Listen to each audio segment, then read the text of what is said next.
आज एक बहुत बड़ खबर आसवाक जाऊँगी। खबरटा हूँ ओडिशार बीजेडी मुख्य बा सुप्रीमो नवीन पट्टनायक आसंता काली हवाक जाउथुबा उपराष्ट्रपति निर्वाचन में बीजेडी उपस्थित रहिबो नाही। बीजेडी राज्यसभा सांसद 7 जन अच्छा 7 जन सारा उपस्थित रहिबेनी।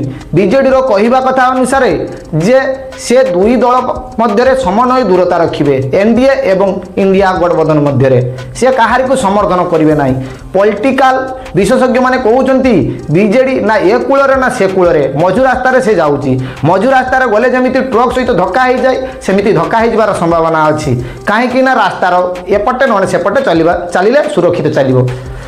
जो बीजेडी ना कांग्रेस सहित ना बीजेपी सहित बीजेपी जेहेतु ओडिशा शासन करुच्ची सहित से मेंट करना एवं समन्वय रक्षा करुच्ची कांग्रेस ठारू से कहारी को समर्थन करेंगे ना।